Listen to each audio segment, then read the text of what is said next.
Selamat pagi teman-teman. Kembali bersama Ariel Kurnaidi.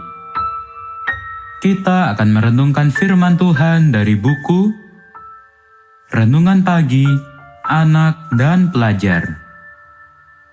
Yesus sahabat terbaik dan setia. Yang disusun oleh Pastor Dr. Marolop Sagala. Mari kita awali dengan doa. Bapa di sorga, kami akan belajar firman-Mu. Tolong kami supaya firman-Mu menjadi pedoman dalam hidup kami hari ini. Dalam nama Tuhan Yesus kami berdoa. Hari ini, tanggal 27 Februari, judul renungan kita, Yesus adalah pengkhotbah yang agung. Ayat hafalan, Lukas pasal 8 ayat 1. Tidak lama sesudah itu, Yesus berjalan berkeliling dari kota ke kota dan dari desa ke desa, memberitakan Injil Kerajaan Allah. Kedua-belas muridnya bersama-sama dengan Dia. Yesus memberitakan Injil Kerajaan Allah. Kitab Lukas mencatat bahwa Yesus memberitakan Injil Kerajaan Allah di kota-kota, juga di desa-desa.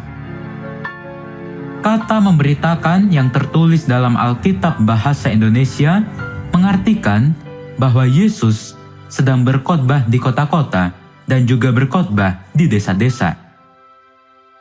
Yesus adalah Allah datang di dunia ini dan yang telah lahir menjadi manusia adalah mempunyai tujuan untuk memberitakan kerajaan Allah.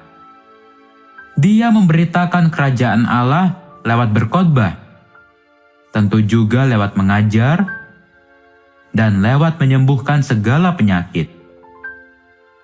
Yesus adalah seorang pengkhotbah yang besar dan agung, a big and great preacher.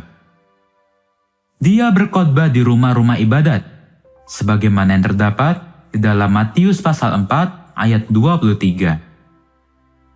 Pada umumnya, rumah ibadat yang sering disebut sinagog atau sinagoge adalah sebuah bangunan tempat berbakti yang ukurannya tidak besar.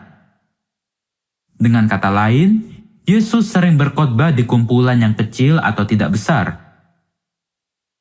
Tetapi, Yesus juga berkhotbah di kumpulan yang besar, yang pendengarnya ribuan orang. Bahkan pernah setelah dia berkhotbah, tergerak hatinya melihat orang banyak yang mendengar dia berkhotbah sudah lapar, lalu memberikan mereka makan. Sebagaimana yang terdapat di dalam Lukas pasal 9 ayat 11. Khotbah Yesus sangat luar biasa. Dia adalah pengkhotbah besar dan agung. Pekabaran khotbahnya selalu membawa pengharapan. Khotbahnya menjanjikan kebahagiaan, sebagaimana yang terdapat di dalam Matius pasal 5 ayat 3 sampai ayat 12. Bila Yesus berkhotbah, dia melakukannya dengan nada yang jelas, tegas, tetapi lembut. Sebagaimana yang terdapat di dalam Matius pasal 11 ayat 29. Pada zamannya, Yesus berkhotbah tanpa bantuan alat pengeras suara. Ketika pendengarnya begitu banyak jumlahnya, boleh jadi dia naik ke atas bukit. Sebagaimana yang terdapat di dalam kitab Lukas pasal 5 ayat 1, tapi berbicara tanpa alat pengeras suara seperti sekarang ini.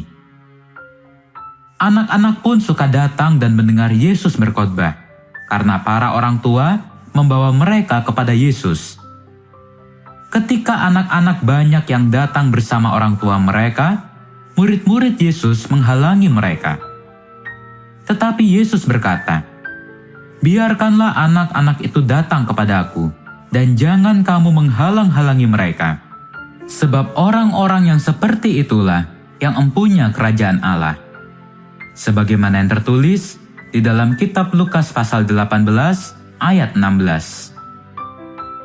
Yesus sahabat kita itu sangat mengasihi anak-anak. Dia mau agar anak-anak pun datang kepadanya. Dia ingin meletakkan tangannya kepada anak-anak yang datang kepadanya.